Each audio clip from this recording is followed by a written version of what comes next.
Hello and welcome back to a new episode of Mindful Pulses. Today we are going to be talking about two things that I found extremely valuable as I'm navigating, like everybody else, this life. The value and the importance of patience and letting go.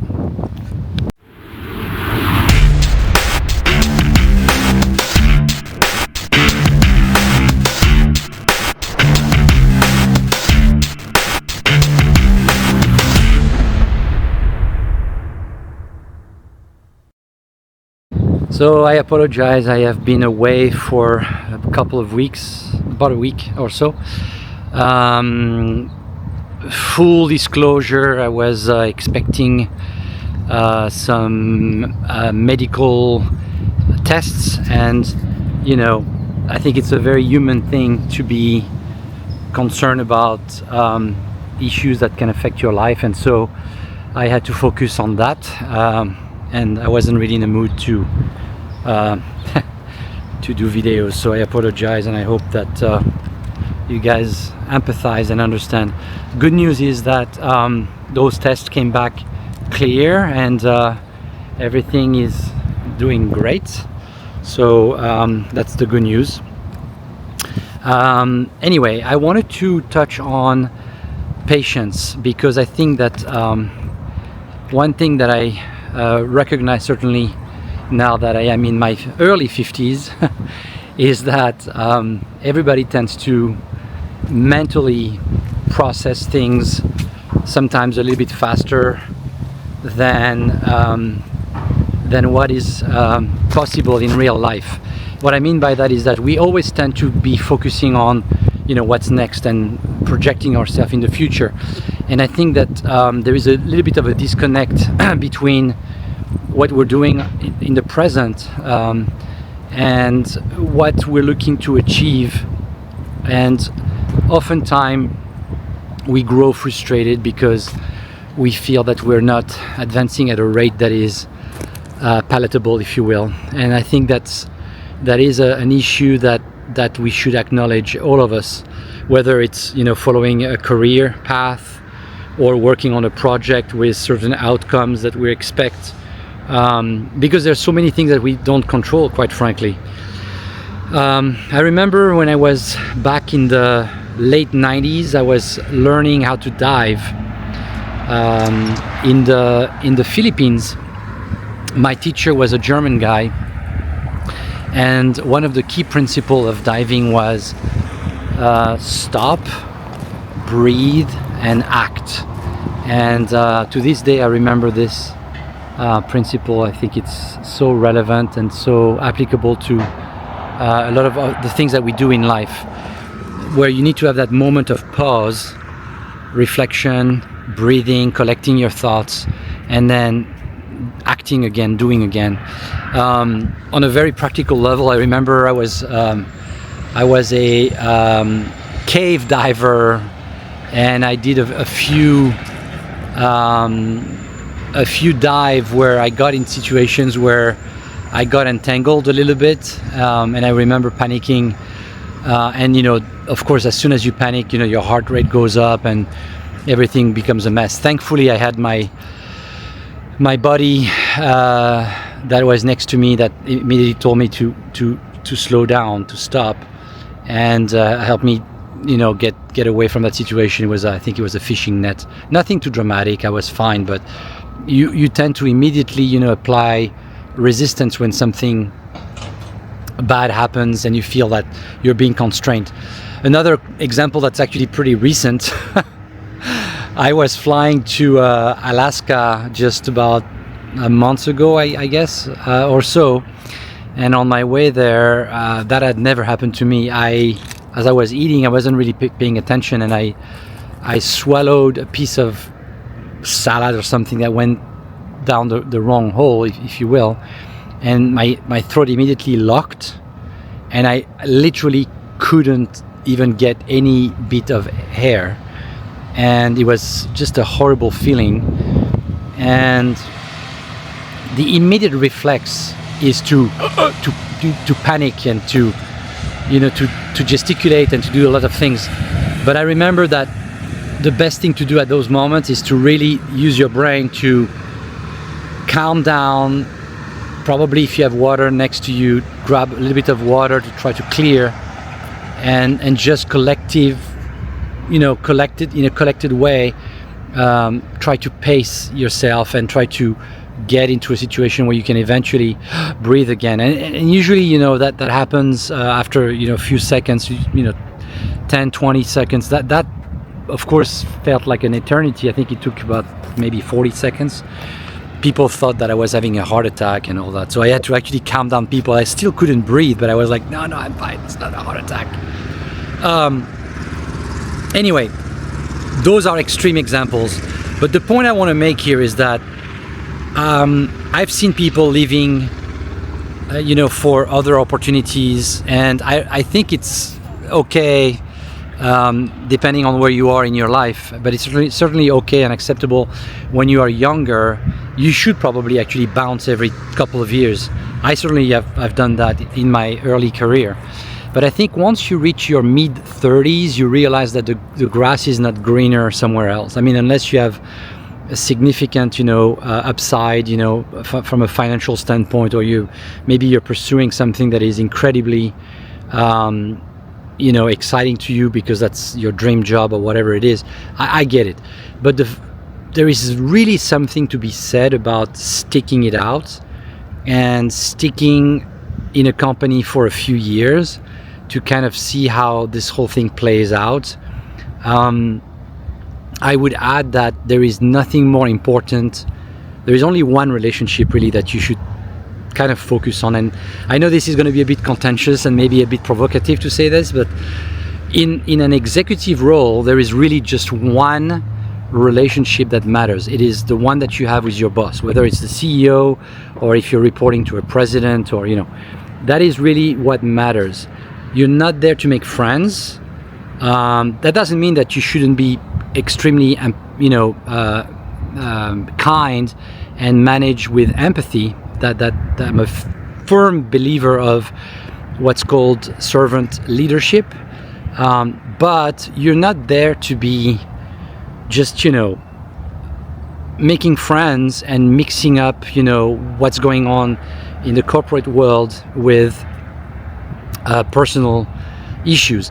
I tend to go a little bit too much sometimes on the personal side, so I'm very transparent with for example what has happened recently with my health. I had a heart bypass about 10 months ago, and I'm totally fine now, but I also have 3 stents, and so basically family history of heart issues, and I'm doing a lot to mitigate that. I'm really taking control of all of these issues by no more drinking at all, even red wine, by exercising every day, by doing things like 39-degree water, ice bath, at least once, if not twice a day for 5 to 8 minutes, sauna every day. I mean, I'm really taking control of this, but I digress. The point is that it's important to recognize that when you stick it out in a company or in an environment,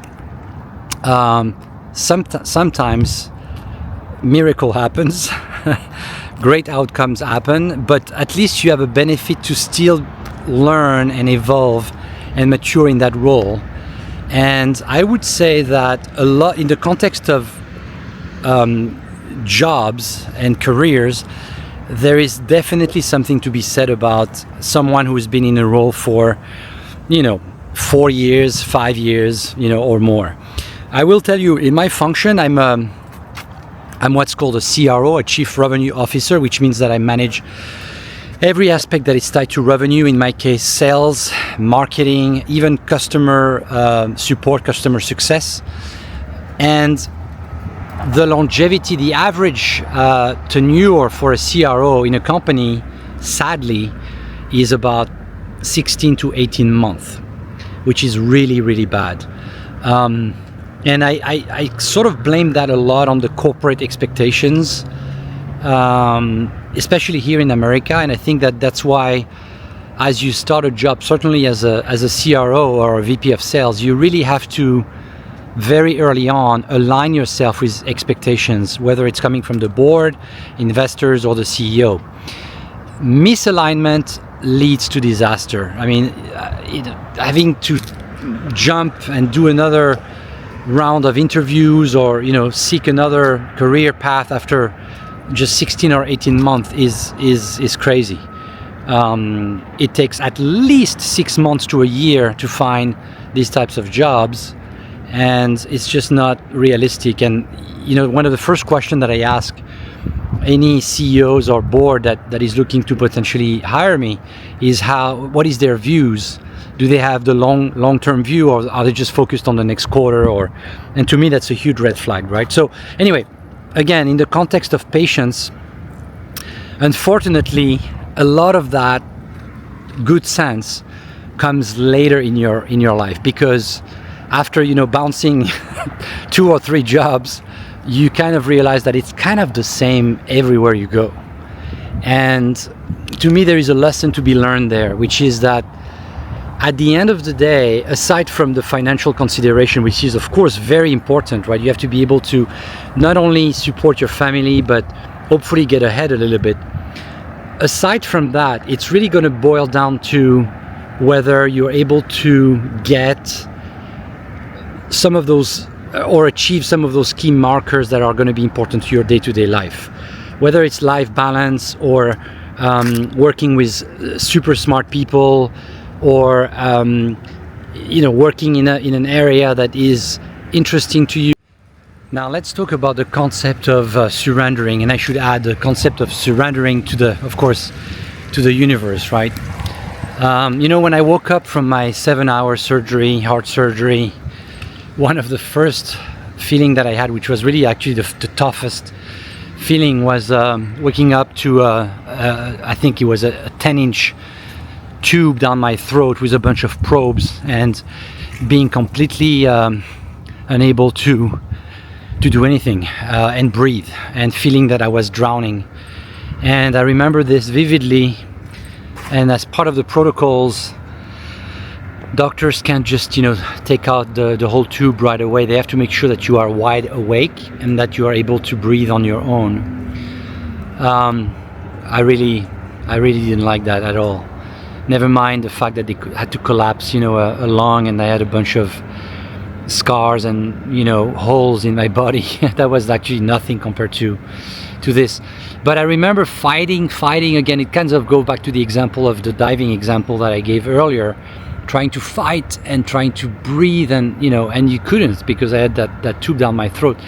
And I remember essentially kind of like realizing that there is nothing I can do. I'm just maybe gonna die, and I just want to completely release myself and just abandon myself to whatever happens next, which in turn essentially helped me relax, and allowed me to go through that period. I don't know how long it took. Maybe it was a minute, I don't know.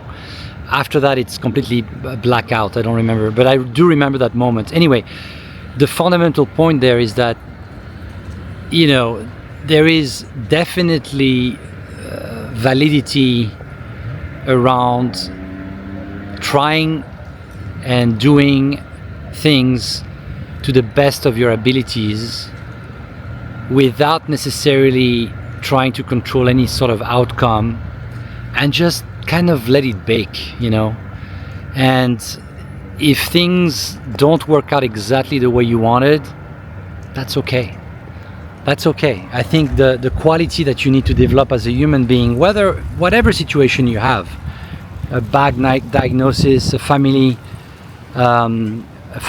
emergency, a job situation, a financial situation, whatever it is that impact all of us in our lives, it's all about being able to rebound and confront what you have and what you have to deal with, and go back in the saddle, right?